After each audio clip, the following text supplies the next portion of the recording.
Okay, welcome to today's class. Going to have to do this quite quickly, simply because I've got a pie in the oven. I'm hungry. And I better put my microphone on, otherwise you won't be able to hear me. Okay, so I'm taking all of the words today from a book called Advanced Idioms and Phrasal Verbs, which you can find online. But as I always tell you, if you do want a phrasal verbs book, please continue to keep buying my visual phrasal verbs book. It's going well at the moment. I've certainly sold more than 100 copies of the physical version, and I've also sold more than 100 of the PDF as well. So please, if you're looking for a phrasal verb exercise book, consider buying this book. You can buy it from my website, which is skype-lessons.com. But these are all from a white book. You can find the white book just by looking up Advanced Phrasal Verbs and Idioms. It's from Oxford University Press, and these are all taken from chapter 40. So the first idiom, not half. He doesn't half waffle on. This just means he really waffles on. Yeah, it's an intensifier. It makes it stronger. And so if you say he doesn't half earn a lot, it means he earns loads and loads of money. Okay, so this not half, and it's normally with a doesn't or a hasn't or something like that with an auxiliary verb. It makes the sentence stronger. Yeah, he doesn't half play football well. Yeah, something like that. It just means he really plays. He's an amazing player. He's fantastic, but he doesn't half earn a lot. It means he earns a load of money. Yeah. Okay, if you're frightened to death or scared to death, you're really, really, really frightened. You're really scared. Yeah. So again, this just makes it stronger. It intensifies it in some kind of way. Now, if somebody is keeping something from you, it means they are holding back some kind of secret. So they're holding something back. You can also say they are holding out on you. It's another phrasal verb for this. Or you can even say they won't let on. Yeah, they won't let you in on their secret. Every single one of these phrasal verbs are in this book. And so please buy the book if you want to know more about those phrasal verbs.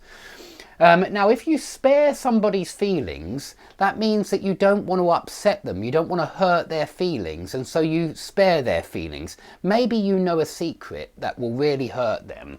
And so you decide to keep this secret from them because you want to spare their feelings. And sorry, it should be with an S there. You want to spare their feelings. You want to make sure they don't find out this painful secret. And so you don't let on. You hold out on them in order to spare their feelings. Okay, but this spare somebody the trouble, spare somebody the difficulty, it's very common. And if you try to spare somebody the trouble of doing something, and it would be of and then gerund. If you want to spare somebody the trouble of I don't know, it could be anything. Maybe you want to spare them the trouble of, can't think of a good example now. Maybe you want to spare them the trouble of picking you up from the airport. And so you say, please, I want to spare you that difficulty. Don't pick me up from the airport. Maybe your parents are trying to insist that they come and pick you up. And you say, let me spare you the trouble of picking me up. I'll just make my own way home. I'll catch a train, something like that. So let me spare you the trouble of picking me up. Really quite common.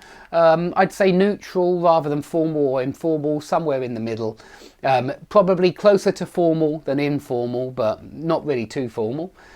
Now, if you let somebody in on something, you let them in on a secret. You reveal some kind of secret. And so this is really quite common, and it's when you allow somebody to know your secret. But you should remember this one in the group of in-on phrasal verbs. If you walk in on somebody, you discover something secret going on that you shouldn't have. If you listen in on somebody's conversation, then you're trying to find out about their secrets. And so this in-on group is very clandestine. And again, I go through the whole group in this book. So you really want to get this book if you want to if you want to improve your usage of phrasal verbs. We all know that we use phrasal verbs a lot. Now, if you lose face, this means that you do something which causes you to get embarrassed or feel uncomfortable in some kind of way, and it means be embarrassed in front of your peers, in front of everybody around you. And so you might do something to save face, to not be so embarrassed, to not look so bad in front of your peers. And so this face is very often used meaning to lose prestige, or to go down in people's estimation of you.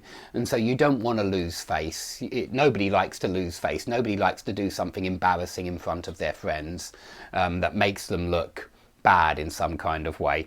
So yeah, lose face, it means to be embarrassed in front of your friends, and save face, it's when you do something to make sure that you're not embarrassed, or you don't go down in people's estimation.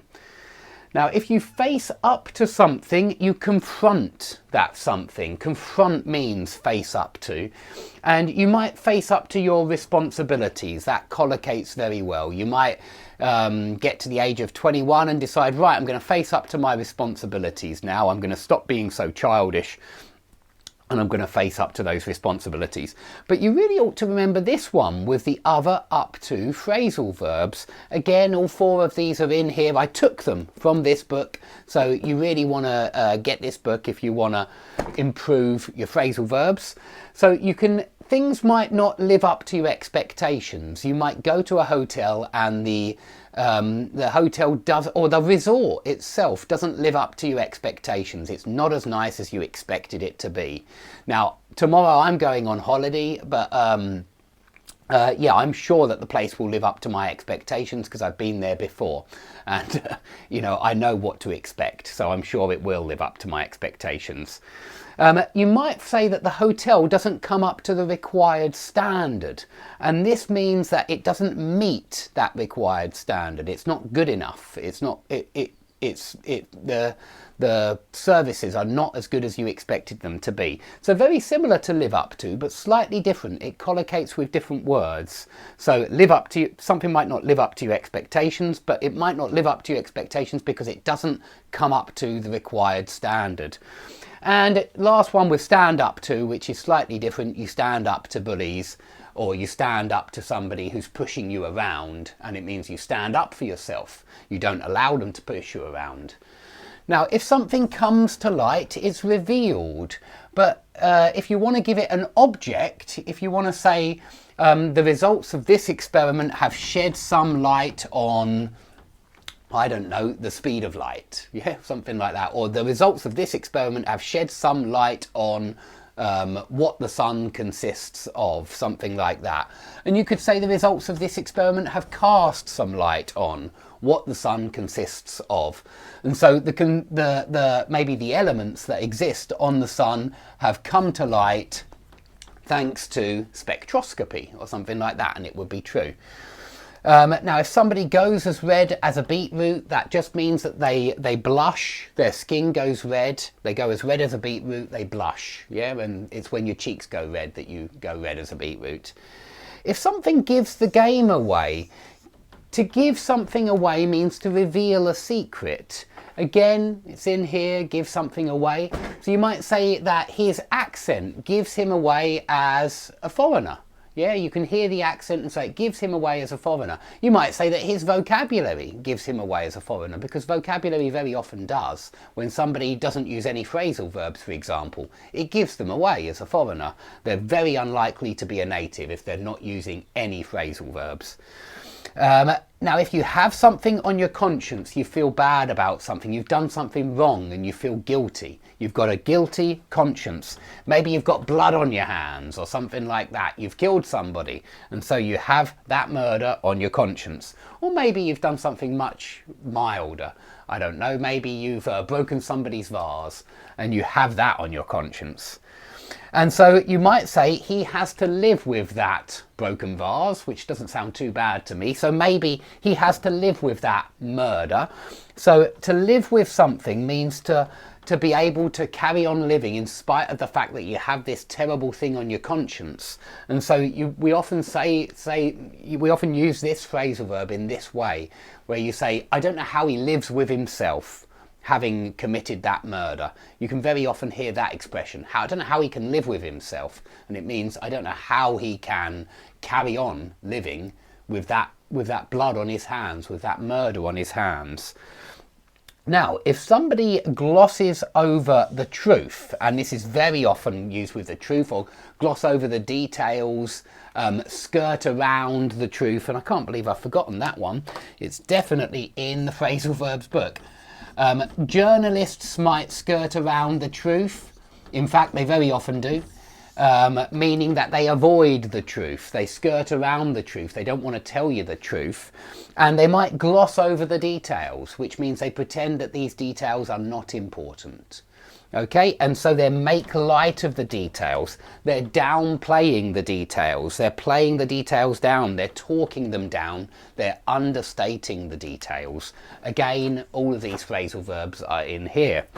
Now, if somebody tells you a pack of lies, they're not telling the truth. Yeah, it's a collocation for a pack of lies, a load of lies, and lots of lies. That person doesn't half lie a lot. Yeah, they told me, he or she told me a pack of lies.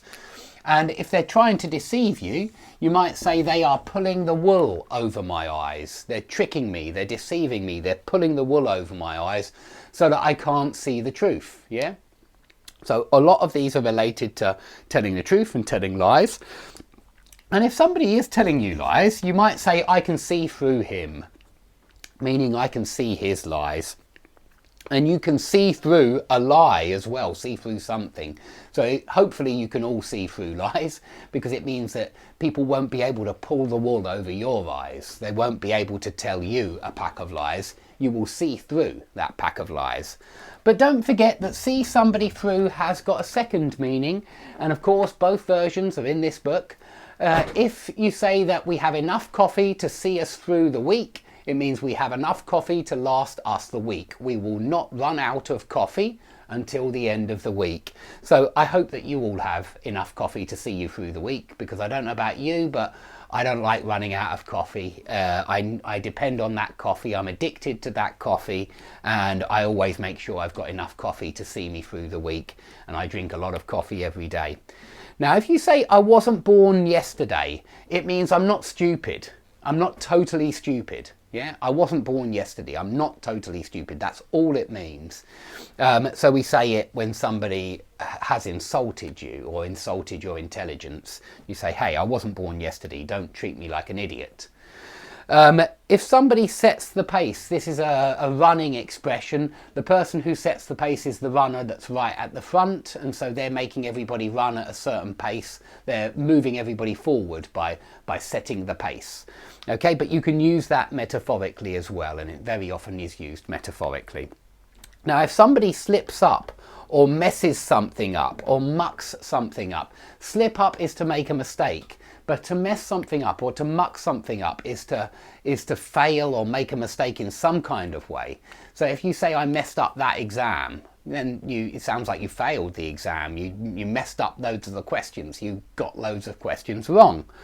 Okay, so again, all of those phrasal verbs, yeah, they're in that book certainly, and I took them from that book. Now lastly, 3 phrasal verbs right at the end, which again are all in the book.